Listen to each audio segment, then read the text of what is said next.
Bismillahirrahmanirrahim. In today's lecture, we are discussing very important topic, multicollinearity. Collinearity and multicollinearity. It means the measure of linear association, and multicollinearity means when there are more variables, and here it means independent variables, the variable on the right hand side of the equation. And there is some linear association between these independent variables. This is multicollinearity. Now, in this part of discussion, we will discuss its theory, sources, concept, and the sources of multicollinearity, its effects, and what are its remedial measures. Then in the next part, we will be practically indicating, measuring the presence of multicollinearity, its effects on the estimated models, estimated coefficients, their significance, and then we will also discuss the remedial measures. तो सबसे पहले इसका concept क्या है? So defining the multicollinearity, if independent variables develop or do have interdependence. Interdependence means the value of one independent variable is measured by another independent variable, by the value of another independent variable. For example, if x1 plus 2x2 is equal to 5, and you transpose this on the other side, and x1 is equal to 5 minus 2x2, so by substituting the value of x2, you can directly calculate the value of x1. So it means x1 and x2 are interdependent. ठीक है? तो अगर हमारे पास ये हम Excel sheet में x2 की एक सीरीज डेवलप करें तो ऑटोमेटिकली x1 जनरेट हो जाएगा. तो अगर इस किस्म की सिचुएशन हो तो इसको कहते हैं complete collinearity. This is perfect collinearity. Perfect collinearity में every value of one independent variable is obtained from the calculation of another variable. जैसा कि यहाँ पे है, अगर आप x2 को every value of x2 if you multiply it by 2 and you subtract the result from 5, you can get the value of x1. तो इसको कहेंगे perfect collinearity because perfectly they are correlated, 100% correlated. एक linear association है दोनों के दरमियान. लेकिन ये कोलिनियरिटी जरूरी नहीं है रियल लाइफ में, रियल डाटा एनालिसिस में कि ये परफेक्ट हो. इम्परफेक्ट भी होती है. इम्परफेक्ट अगर होगी तो उसमें कुछ सोर्सेज होंगे जो उसको परफेक्ट नहीं होने देंगे. इनको हम रैंडम सोर्सेज भी कह सकते हैं. फॉर एग्जांपल अब यहाँ देखें, एक और वेरिएबल है x3. Now this relationship is between x3 and x2. Now this is also a relationship and this is also a linear relationship. तो ये भी एक कोलिनियरिटी तो है, लेकिन इसमें एक वेरिएबल है जो v, इसको हम स्टोकेस्टिक वेरिएबल कहते हैं. अब स्टोकेस्टिक वेरिएबल की क्या वैल्यू होगी, कब होगी, कितनी होगी, उसकी बेस पे ये जो रिलेशनशिप है बिटवीन x3 एंड x2 ये परफेक्ट नहीं होगा, ये इम्परफेक्ट रहेगा. यानी इनके दरमियान v की वजह से जो रिलेशनशिप निकलेगा वो लीनियर लाइन के ऊपर नहीं होगा. It will deviate from the linear line. तो इसको इम्परफेक्ट कोरिलेशन कहेंगे या इम्परफेक्ट कोलिनियरिटी कहेंगे. तो परफेक्ट कोलिनियरिटी और इम्परफेक्ट ये तो हमने नंबर से शो किया. लेकिन इसी चीज को क्योंकि हम अगर ज्यादा वेरिएबल्स को ले रहे हैं तो नंबर्स का अक्सर हमें पता नहीं होता कि किस एक्सटेंट तक इनके दरमियान रिलेशनशिप है, x1 x2 का, x1 x3 का, x2 x3 का, या कोई और पेयर वाइज रिलेशनशिप. तो जनरली स्पीकिंग हम ये परफेक्ट कोलिनियरिटी के लिए ये इक्वेशन बनाते हैं. जैसे हमने यहाँ पे 2 लिखा, यहाँ पे 3 लिखा, तो इस तरह हम इसको जनरलाइज करके इन नंबर्स को हमने एक सिंबल दे दिया जिसका नाम रखा हमने लैम्डा. और this lambda can assume any value, 1 2 3 कोई भी वैल्यूज हो सकती हैं. तो ये इनका आपस में रिलेशनशिप है. द प्रोडक्ट ऑफ ये लैम्डा एंड एक्स, ये इनका सम जो है इट इज इक्वल टू 0. अगर if you want to calculate the value of x1 तो इसको हम ट्रांसपोज करेंगे तो ये एक रिलेशनशिप बन जाएगा। इसका मतलब ये है कि bye substituting the value of x2, x3, x4, xk you can easily get the value of x1। अब ये तो समझाने के लिए हमने बहुत ज्यादा वेरिएबल्स डाल दिए। ये जरूरी नहीं है कि एक इंडिपेंडेंट वेरिएबल तमाम वेरिएबल से कोरिलेट हो। कोई एक या दो से भी हो सकता है, तीन से भी हो सकता है। बहरहाल वो एक के साथ उसका कोरिलेशन हो या एक से ज्यादा हो, उसके प्रॉब्लम्स होते हैं, उसके इफेक्ट्स होते हैं। तो कंसेप्ट ऑफ मल्टीप्लिनेरिटी ये है कि when independent variables are inter related या इंटर डिपेंडेंट। सोर्सेस क्या हैं इसके? सोर्सेज ये हैं कि डाटा कलेक्शन जब हम कर रहे होते हैं, खास तौर पे survey data, cross sectional data. Multicollinearity cross sectional data में भी होता है और ये टाइम सीरीज में भी हो सकता है। तो क्रॉस सेक्शनल डाटा के केस में when the data collection range is very limited, for example अगर हम एक यूनिवर्सिटी में ही डाटा इकट्ठा कर रहे हों, सर्वे कर रहे हों, तो आमतौर पे जो आपका एक्सटर्नल एनवायरनमेंट है, जो बैकग्राउंड है, वो एक कॉमन है। वो ये कॉमन फैक्टर आपकी सोच पे, आपके रिस्पॉन्सेज पे, आपके रिप्लाईज पे इफेक्ट कर रहा होता है। इसलिए मोर और लेस सिमिलर आंसर्स आ रहे होंगे। For example if we are talking about the issues या facilities related to the university, तो मोर और लेस उनमें एक कॉमन फैक्टर्स कहीं ना कहीं होंगे, इसलिए कि हम एक लिमिटेड स्पेस के अंदर डाटा कलेक्शन कर रहे हैं। इसी तरह अगर मल्टीपल डिपार्टमेंट से भी कर रहे हो तो यूनिवर्सिटी का एक अपना एनवायरनमेंट है, एक बैकग्राउंड है, डायनामिक्स है, तो उस बैकग्राउंड में कहीं ना कहीं कोई सिमिलैरिटी होती है। तो इसकी वजह से आपस में जो वेरिएबल्स का इंटर रिलेशनशिप है या इंटर डिपेंडेंस है, वो एक नेचुरल फिनोमिना है। ये नंबर वन। नंबर टू ये कि बाज़ औक़ात मॉडल के अंदर कुछ इंट्यूटिवली जो रिलेशनशिप हैं, जो कंस्ट्रेंट्स हैं, वो बिल्ट हो जाती हैं। फॉर एग्जांपल अगर हम ये रिलेशनशिप फाइंड कर रहे हो कि हाउस होल्ड साइज और कंजम्पशन ऑफ इलेक्ट्रिसिटी, अब इनके दरमियान एक नेचुरल एक रिलेशनशिप बिल्ड होगा कि जिस घर में कमरे ज्यादा होंगे वहाँ इलेक्ट्रिसिटी ज्यादा कंज्यूम होती है। अगर उस किसी घर में अगर लोग ज्यादा रह रहे हैं, वहाँ स्पेस ज्यादा है, तो जाहिर है कि हर कमरे में कहीं ना कहीं इलेक्ट्रिसिटी कंज्यूम हो रही है, तो नेचुरली एक रिलेशनशिप बिल्ड हो जाएगा और इंटरडिपेंडेंस जनरेट हो जाएगी। तीसरा जो सोर्स ऑफ मल्टीकोलिनियरिटी है वो है बाज़ औक़ात हम पॉलिनोमियल मॉडल यूज करते हैं। फॉर एग्जांपल ये जो हमारी financial performance of the business, जिसमें हम ये कुछ फंडामेंटल्स यूज करते हैं, जैसे market capitalisation, revenues, sales, price earning ratio, इसी तरह सिस्टमैटिक रिस्क बीटा जिसको हम कहते हैं, साइज। तो इनके दरमियान जरूरी नहीं है कि लीनियर रिलेशनशिप हो, इसमें नॉन लीनियर रिलेशनशिप भी होती हैं, क्योंकि जो परफॉर्मेंस है वो प्राइस अर्निंग रेशो के एक खास कांस्टेंट रेट से बढ़ने से वो उनके दरमियान एक कांस्टेंट रिलेशनशिप या लीनियर रिलेशनशिप नहीं है, नॉन लीनियर रिलेशनशिप। तो नॉन लीनियर रिलेशनशिप को जब हमने मेजर करना होता है तो फिर हम ये राइट हैंड साइड पे इंडिपेंडेंट वेरिएबल का स्क्वायर भी लेते हैं। तो जब इसको हम कहते हैं पॉलिनोमियल मॉडल। पॉलिनोमियल मॉडल क्या होते हैं? जब इंडिपेंडेंट वेरिएबल्स जो हैं, जो राइट हैंड साइड पे आप लेते हैं इक्वेशन के, वो सिर्फ लीनियर फॉर्म में नहीं होते, उनका स्क्वायर या उनका क्यूब या उनका रेज टू पावर 4 भी होता है। तो उसकी वजह से एक क्योंकि स्क्वायर या क्यूब फॉर्म जो है वो लीनियर से ही कैलकुलेट होती है, तो naturally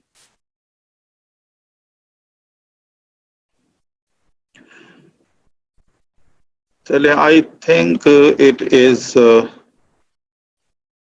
being recorded. Okay.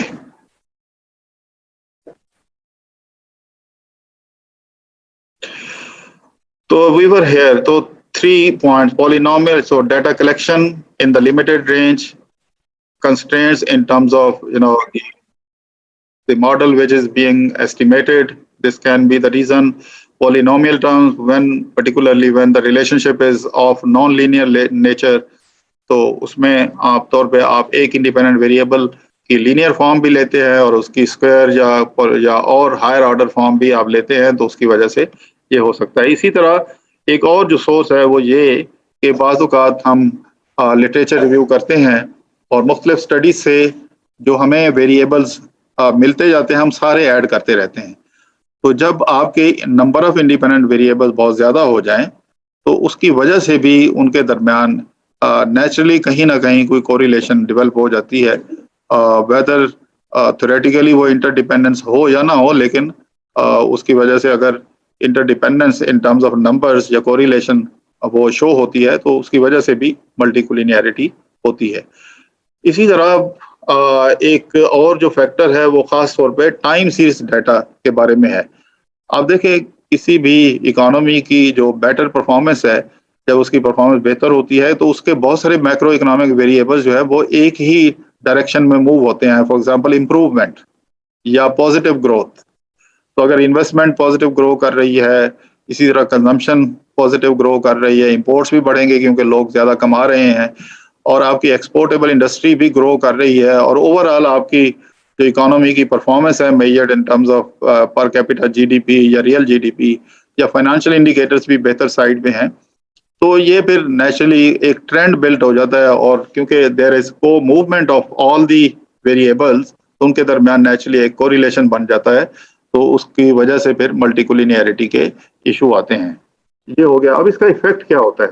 Effect समझने के लिए अगर आप इस इक्वेशन को देखें ये हमारे पास अगर हम 3 वेरिएबल मॉडल लें, 2 independent variable x2 x3 and y is the dependent variable.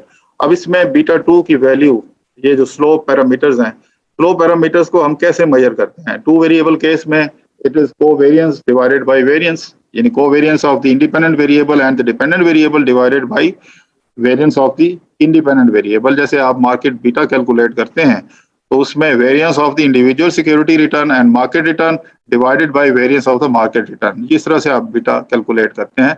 Same is the case here, the slope beta जो आप कैलकुलेट करते हैं, तो it is actually the ratio of the covariances to the variances. अब ये देखें beta 2 की अगर हम बात करें तो this is the formula, covariance of y with independent variable 1 जिसको x2 हमने कहा है, into covariance of x3 with x3 जिसको वेरिएंस हम कहते हैं, minus covariance of y with x3 into covariance of the independent variable. ये एक फार्मूला है बीटा 3 के लिए। यहाँ पे x2 की जगह x3 हो जाएगा, यहाँ x3 की जगह x2 हो जाएगा। तो ये जो अगर इंटरडिपेंडेंस हो यानी मल्टीकोलिनियरिटी हो तो ये फार्मूला जो है ये वैलिड नहीं रहता। व्हेन आई से इनवैलिड, तो इनवैलिड इन द सेंस क्योंकि इंडिपेंडेंट वेरिएबल आपस में इंटर रिलेटेड हैं, कनेक्टेड हैं, तो आप एक का इफेक्ट y के ऊपर दूसरे इंडिपेंडेंट वेरिएबल से सेपरेट नहीं कर सकते क्योंकि दोनों एक दूसरे से इफेक्ट ले रहे हैं। तो x2 का इफेक्ट y के ऊपर x3 से आप एलियनेट नहीं कर सकते, उसको अलग नहीं कर सकते, जिसकी वजह से ये प्रॉब्लम आता है in the correct estimation of this beta. तो एक तो ये प्रॉब्लम आती है, तो ये इसका जो है वो एक इफेक्ट ये है। तो बीटा कोएफिशिएंट जो है ये ड्यू टू इंटरडिपेंडेंस आप कोई यूनिक वैल्यू आप उसकी मेजर नहीं कर सकते। इसी तरह जो वेरिएंसेस ऑफ बीटाज हैं ये बड़े हो जाएंगे क्योंकि वेरिएंसेस में भी आपको पता है कि वेरिएंस और कोवेरिएंस, अगर दो वेरिएबल्स आपस में स्ट्रांगली कोरिलेटेड है तो एक अगर इंक्रीज कर रहा है दूसरा भी इंक्रीज कर रहा है तो उनके वेरिएंसेस कोवेरिएंसेस बढ़ेंगे। और ये आपको पता है वेरिएंसेस जो हैं for the measurement of standard error जो हम करते हैं बीटा की स्टैंडर्ड एरर या टी वैल्यूज, तो टी वैल्यूज में डिनोमिनेटर में ये वेरिएंस जो है वो यूज हो रहा होता है स्टैंडर्ड एरर। तो ये स्टैंडर्ड एरर जो है ये वेरिएंस कोवेरिएंस से कैलकुलेट, सिंस कोवेरिएंसेस और कोवेरिएबिलिटी वो बहुत हायर साइड पे होती है, तो इसलिए हमारे ये जो सिग्निफिकेंस है ये रिलायबल नहीं रहते, यानी टी स्टैट्स और एफ स्टैट्स अगेन ये रिलायबल नहीं रहते।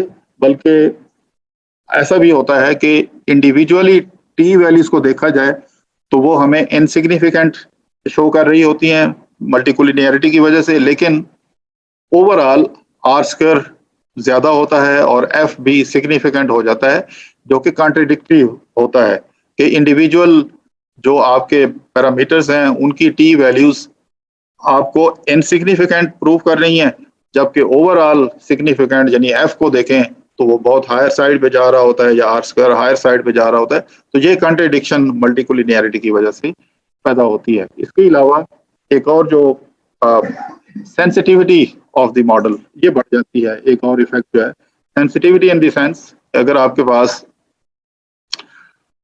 मॉडल एस्टिमेट करने के लिए एक सैंपल है, उसमें से आप कोई 5-6 वैल्यूज निकाल के फिर दोबारा से एस्टिमेट करते हैं तो ऑल टुगेदर उसके रिजल्ट्स चेंज हो जाते हैं, साइन चेंज हो जाते हैं, तो सेंसिटिविटी बढ़ जाती है।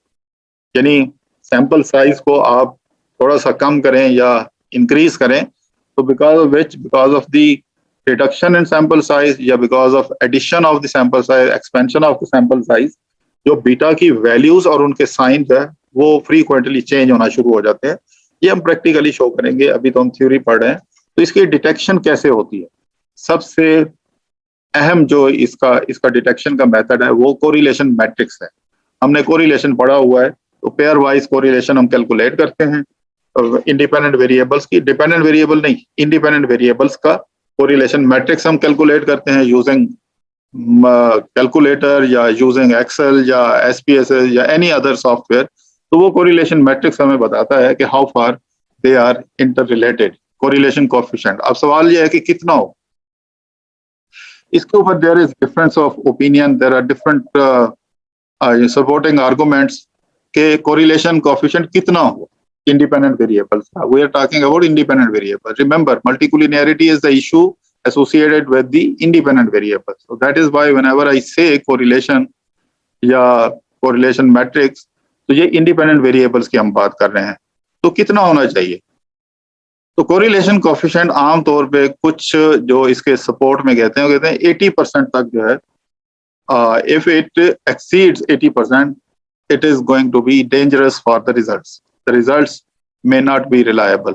आपका जो कॉन्फिडेंस इंटरवल है वो इतना बड़ा हो जाएगा कि आप एक बीटा को रिजेक्ट करने की बजाय आप एक्सेप्ट कर रहे होंगे, यानी आप नल हाइपोथेसिस को एक्सेप्ट कर रहे होंगे, तो ये आप एरर कर सकते हैं।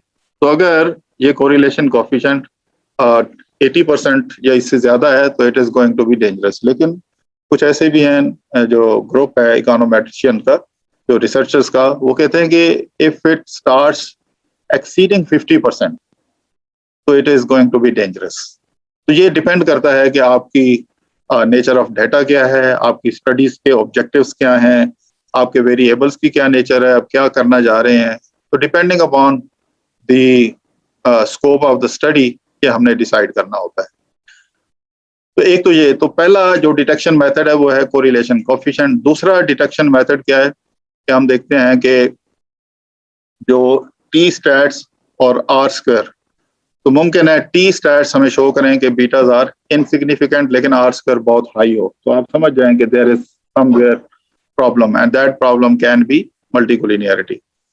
एक और जो वो है R square of the auxiliary regression, ये बहुत ज्यादा होगा। ऑक्सिलरी रिग्रेशन किसे कहते हैं कि अगर आपके पास 3 इंडिपेंडेंट वेरिएबल्स हैं और आप एक इंडिपेंडेंट वेरिएबल को डिपेंडेंट कंसीडर करके बाकी इंडिपेंडेंट वेरिएबल्स के ऊपर रिग्रेस करेंगे, तो जैसे हमने ऑक्सिलरी रिग्रेशन हमने और बहुत सारे तरीकों से, हेटेरोस्किडास्टिसिटी में हम ऑक्सिलरी क्या करते थे, हम म्यू को रिग्रेस करते थे इंडिपेंडेंट वेरिएबल्स को। तो मल्टीकोलिनियरिटी के लिए म्यू की बजाय हम एक्स को जब बाकी एक्स के ऊपर रिग्रेस करेंगे तो उसका जो आर स्क्वायर आएगा वो आपके ओरिजिनल मॉडल के आर स्क्वायर से बहुत ज्यादा होगा। तो ये भी एक इंडिकेटर होगा कि मल्टीकोलिनियरिटी वहां पे मौजूद है।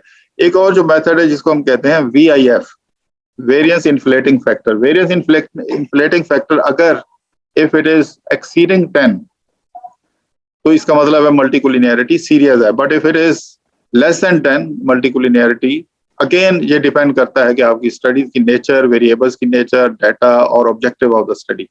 तो ये वेरिएंस इन्फ्लेटिंग फैक्टर कहाँ से आएगा? जो हम ऑक्सिलरी रिग्रेशन रन करते हैं, यानी एक एक्स को बाकी एक्सेस के ऊपर रिग्रेस करेंगे, जो उसका आर स्क्वायर आएगा उसको इस फार्मूले में हम पुट करेंगे, ये 1/1 माइनस आर स्क्वायर आई।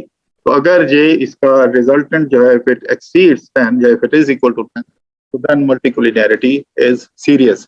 इसका एक और रेसिप्रोकल जिसको हम कहते हैं टॉलरेंस लेवल। तो टॉलरेंस लेवल आपका 10% से अगर डिक्रीज कर रहा है तो फिर मल्टीकोलिनियरिटी सीरियस है। तो ये उसी का ही रेसिप्रोकल होता है, लेकिन हमारे पास सॉफ्टवेयर है, हम डायरेक्ट भी उससे ये निकाल लेते हैं। तो अभी हम करेंगे उसको प्रैक्टिकल पे जब हम जाएंगे। इसके अलावा एक और जो इसका मेजरमेंट डिटेक्शन मेथड है वो है आइजन वैल्यूज। आइजन वैल्यूज क्या होती है? वेरिएंसेस ही होते हैं बेसिकली, या कंडीशनल इंडेक्स। ये maximum eigen values, minimum eigen value और ये कंडीशनल इंडेक्स, अगर ये सॉफ्टवेयर से हम इसका एक प्रॉपर एक मैथमेटिकल तरीका है, लेकिन हम इस बेसिक इकोनोमेट्रिक्स हम कर रहे हैं, तो बेसिक लेवल पे जो इकोनोमेट्रिक्स की अंडरस्टैंडिंग है ये हम सॉफ्टवेयर से ही करेंगे। और ये देखेंगे कि अगर CI यानी कंडीशनल इंडेक्स जो है, इफ इट इज ये बिटवीन ये 100 एंड 1000, इसका स्क्वायर रूट होगा 100 का 10, तो इसमें भी जो कंडीशनल इंडेक्स है इसके ऊपर भी डिफरेंस ऑफ ओपिनियन है। कुछ लोग कहते हैं कि ये अगर 10 तक है तो एक्सेप्टेबल, अगर 10 से ये एक्सीड कर रहा है तो देन ये it is not moderate level multicollinearity, it is serious multicollinearity.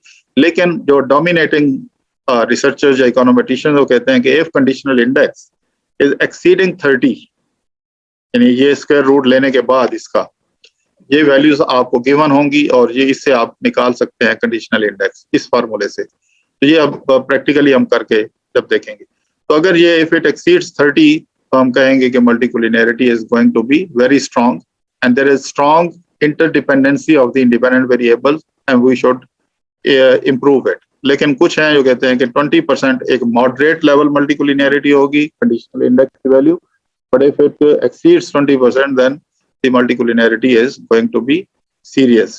तो इसी तरह अब इसको रिमूव करने का तरीका क्या है?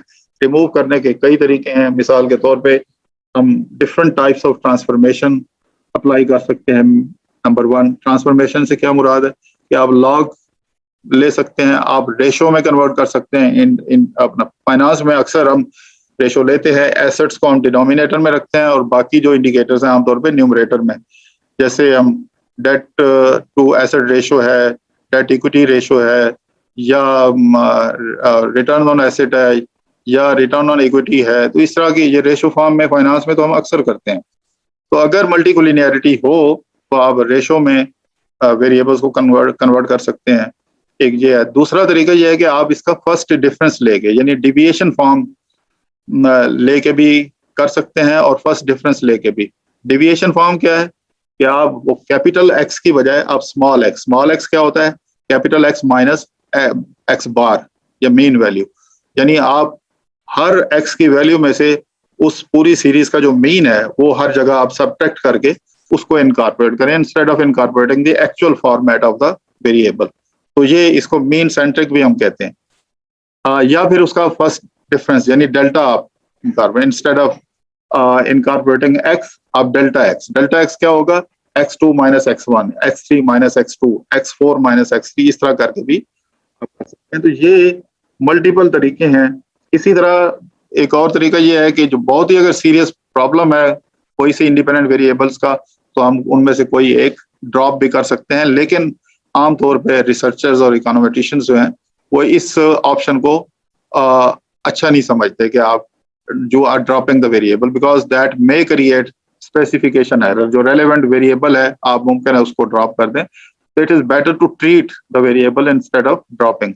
एक और जो तरीका ये है कि हम फैक्टर एनालिसिस क्या होता है कि जो आपके प्रिंसिपल कंपोनेंट एनालिसिस और फैक्टर एनालिसिस के आपके जो 20-30 इंडिपेंडेंट वेरिएबल्स हैं जो आपस में इंटर रिलेटेड हैं, तो you convert them to less number of variables which are not related, which are not correlated। तो प्रिंसिपल कंपोनेंट मेथड या ये जो मैंने बताया फैक्टर एनालिसिस या प्रिंसिपल कंपोनेंट मेथड, ये क्या है? इट इज इन एक लाइन में अगर हम कहें तो it is the method of converting strongly collinear variables to non collinear variables, जिसको ऑर्थोगोनल मैट्रिक्स भी कहते हैं। ऑर्थोगोनल मैट्रिक्स यानी जो डायगोनल के ऊपर ये जो वेरिएबल्स हैं इनके दरमियान हम रिलेशनशिप को कंट्रोल कर लेते हैं। इसके अलावा स्टेप वाइज रिग्रेशन, ये SPSS के अंदर या किसी भी सॉफ्टवेयर के अंदर आप इंडिपेंडेंट वेरिएबल्स को डालें और इस रिग्रेशन को रन करें, तो उससे जो आपस में स्ट्रॉन्ग कोरिलेशन वाले इंडिपेंडेंट वेरिएबल्स हैं वो ऑटोमेटिकली ड्रॉप हो जाएंगे और बाकी जो बचेंगे वो सिर्फ सिग्निफिकेंट, यानी आप एक बेंचमार्क दे देते हैं कि 5% से ज्यादा पे 5% पे कम पे जो सिग्निफिकेंट है उनको रखे और बाकी ड्रॉप कर दे। तो ये हम यहाँ रुकते हैं।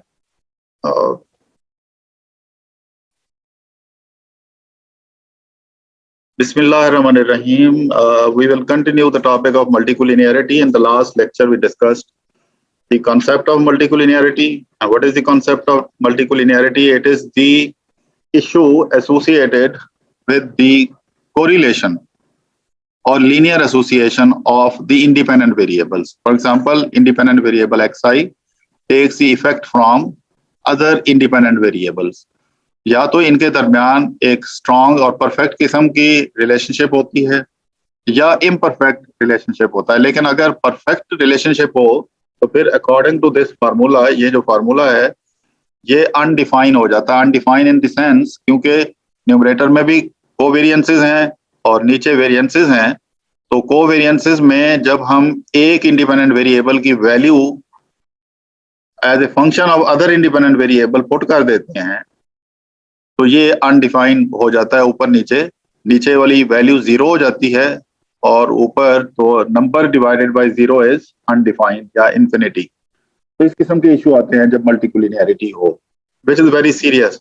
तो परफेक्ट कोलिनियरिटी के लिए ये हमने बताया था लास्ट लेक्चर में, और इम्परफेक्ट में ये है कि जब ये एक इंडिपेंडेंट वेरिएबल की वैल्यू कंप्लीटली दूसरे इंडिपेंडेंट वेरिएबल से ना निकले बल्कि कुछ और फैक्टर उसके अंदर ऐड होके उस रिलेशनशिप को वीकर कर दें। तो सोर्सेज ऑफ मल्टीकोलिनियरिटी मैंने बताया, स्मॉल सैंपल साइज या डाटा कलेक्शन की जो कलेक्शन है it is with in the limited range, उसकी वजह से हो सकता है। या फिर आप बहुत ज्यादा इंडिपेंडेंट वेरिएबल्स मॉडल में डाल दें, या आपका जो मॉडल है उसके अंदर पॉलिनोमियल फंक्शन, पॉलिनोमियल क्या कि इंडिपेंडेंट वेरिएबल लीनियर भी हो नॉन लीनियर भी हो, यानी स्क्वायर क्यूब हायर ऑर्डर इस तरह से हो। ठीक है, जैसे हम कहते हैं कि डेट इक्विटी रेशियो अगर बढ़े तो परफॉर्मेंस बेहतर होती है, लेकिन एक कांस्टेंट रेट से तो नहीं बेहतर होती। ये तो नहीं है कि आप डेट इक्विटी रेशियो 10% बढ़ाते जाएं तो परफॉर्मेंस 10% इंप्रूव होती जाएगी, नहीं। वो क्योंकि एक लिमिटेशन होती है। आपको पता है एजेंसी कॉस्ट थ्योरी और ये सारी फाइनेंशियल थ्योरी जो है ये हमें बताती हैं कि ये रिलेशनशिप कभी भी कांस्टेंट पाथ पे नहीं होगा। तो इसलिए पॉलिनोमियल फंक्शन हमें यूज करने पड़ते हैं because of the nature of the function, because of the nature of non linear relationship. तो उसकी वजह से फिर कोलिनियरिटी के इशू भी हमारे पास आते हैं। इसी तरह इफेक्ट्स ऑफ मैनी वेरिएबल मैंने बताया, और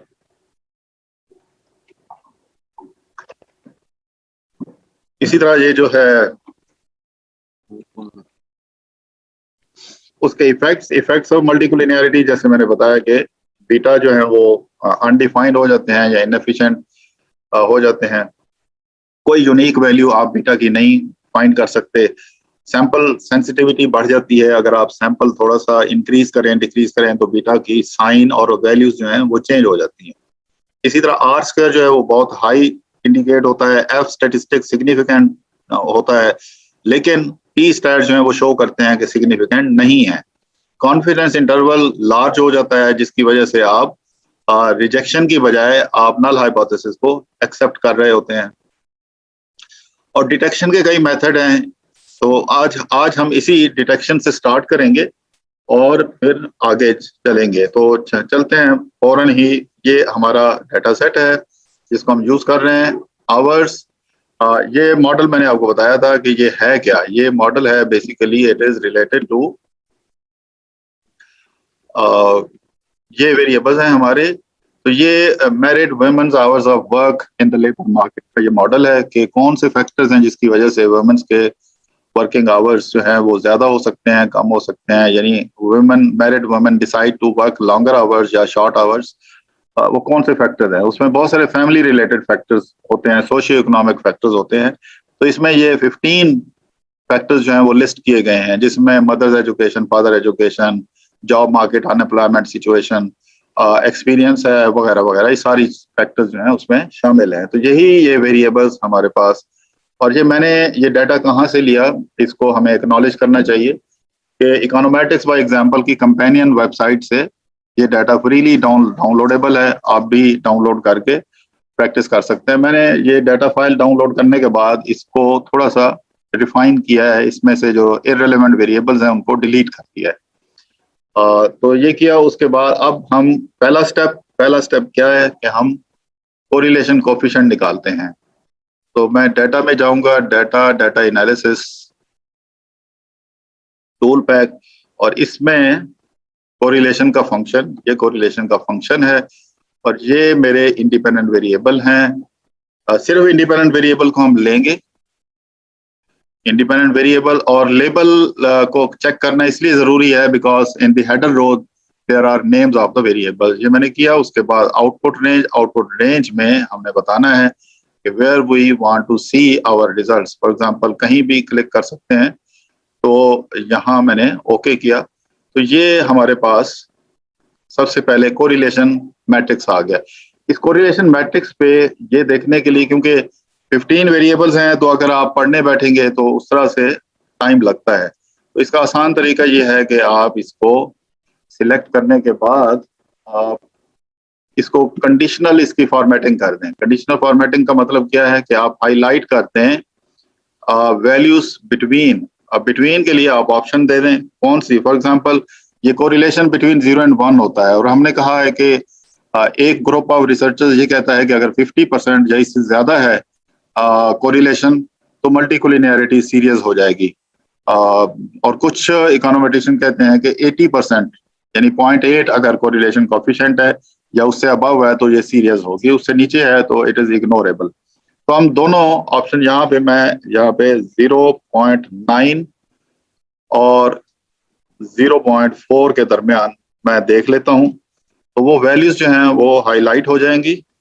ओके किया, तो ये वैल्यूज मेरे सामने हाईलाइट हो गई हैं। अब आसान है, हम उन वेरिएबल्स को डायरेक्ट पढ़ सकते हैं, इनकी वजह से मल्टीकोलिनियरिटी पॉसिबली हो सकती है। याद रखें, मल्टीकोलिनियरिटी पॉसिबली इसलिए हम कह रहे हैं, जैसे मैंने बताया कि multicollinearity many times is not a big issue. जब आप ट्रांसफॉर्मेशन अप्लाई करते हैं, लॉग लेते हैं, रेशो लेते हैं, तो ये मल्टीकोलिनियरिटी ऑटोमेटिकली रिमूव हो जाती है। लेकिन just for the purpose of understanding, अगर हम 50% बेंचमार्क रखते हैं, तो इसमें जो सीरियस वेरिएबल हमें लग रहे हैं, age of the married woman और ये जो है हर हस्बैंड एज, उनके दरमियान एक स्ट्रॉन्ग कोरिलेशन है। नेचुरली होता भी है, क्योंकि एज डिफरेंस मियाँ बीवी के दरमियान कोई बहुत ज्यादा नहीं होता। तो 88% इसलिए कोरिलेशन है। तो हमें ये देखना पड़ेगा कि क्या इस वेरिएबल को हम ड्रॉप करें या क्या करें। सेकंड आप देखें, education of the married woman जिसकी हम बात कर रहे हैं, और उसके हस्बैंड की एजुकेशन, ये भी एक नेचुरली एक कोरिलेशन होता है, क्योंकि पढ़े लिखे मर्द जो है पढ़ी लिखी औरतों से ही शादी करते हैं।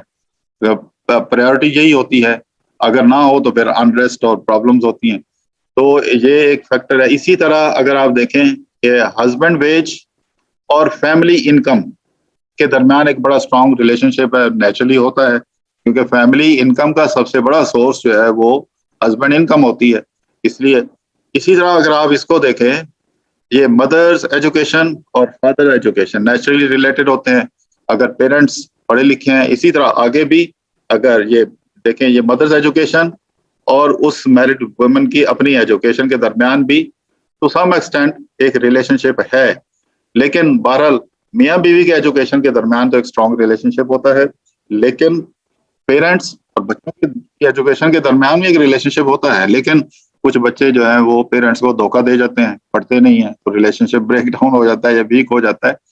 तो एक तो ये एक इंडिकेटर है, सबसे पहला स्टेप मल्टीकोलिनियरिटी को पढ़ने का, वो कोरिलेशन मैट्रिक्स है। तमाम इंडिपेंडेंट वेरिएबल्स का कोरिलेशन मैट्रिक्स निकाल दें, एक बेंचमार्क डिफाइन करें। हमने 50% बेंचमार्क डिफाइन किया, तो हमने देखा कौन से पॉसिबल वेरिएबल्स हैं जो स्ट्रांगली रिलेटेड हैं या अबव एवरेज रिलेटेड हैं, और उनको फिर हमने केयरफुली देखना होगा कि because of which multicollinearity issue may arise and the results may be affected.